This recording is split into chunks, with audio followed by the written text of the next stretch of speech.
Here at HopeQuest, we are both Christ-centered and clinically effective. I'd like to talk just for a little bit about why it is that we are not one or the other, but both of those very important things. And as we began to try to pull that together, we ended up with what we're calling the HopeQuest model, which is truly an integrated model of Christ-centered and clinically effective addiction help. In fact, we believe that those two things intersect and actually work together to provide good treatment and support for those that we serve, because we're whole people, right? We're spiritual beings, we're relational beings, we are mental and emotional beings, and that's all integrated. God created us not as if those are separate parts of us, but those are all aspects of a whole person. Yeah, and actually those two things together, Christ-centered and clinically effective, together, they're even better than each of them are individually.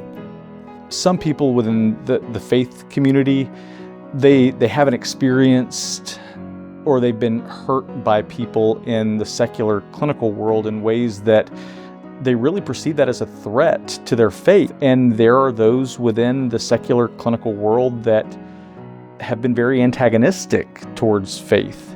And so I understand that. I understand why there are those within the church community that are very skeptical and untrusting towards the word clinical, right, or clinical things. And similarly within the field of academia or the field of research, people want to know what the evidence is for the approach that people are taking, and the spiritual experiences that people might have that are very real experiences for those individuals might not be grounded enough to produce the evidence that people are looking for so that they can trust the approaches that are being taken. And I think what we've proven is that those two camps can come together, that it can be very effective, that it can honor God and be evidence-based and be, clinically effective.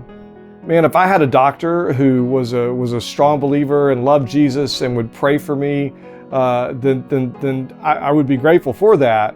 But I would really want him to be a good doctor. We can use the things that are helpful and what's congruent with what we know to be true about God, and we can take the things that enhance that relational aspect of our faith, and we can continue to move forward. I love our staff because our staff, I think our clinical staff, for example, and really all of our staff, but our clinical staff in particular, all of them master's level clinicians with all of the latest evidence-based credentials and all the latest evidence-based modalities and approaches.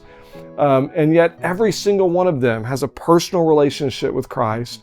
Oftentimes those discussions, while they center around modalities or exercises or evidence-based clinical interventions, they're also driven by prayer and God, give us wisdom. What does this person need, and what's the block that this person's experiencing?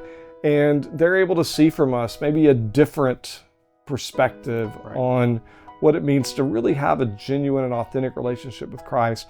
Not a relationship that's built around following rules and trying harder to do better.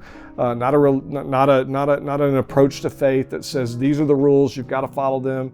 But a relationship with God that begins with a relationship with another person that loves me for who I am and that accepts me for who I am and that's willing to walk with me even if I'm afraid, even if I'm doubting, even if I'm angry. Right, and they can be introduced to the compassion and the love and the joy of Christ, who really can meet them where they are and satisfy the needs of their heart that He created in the first place.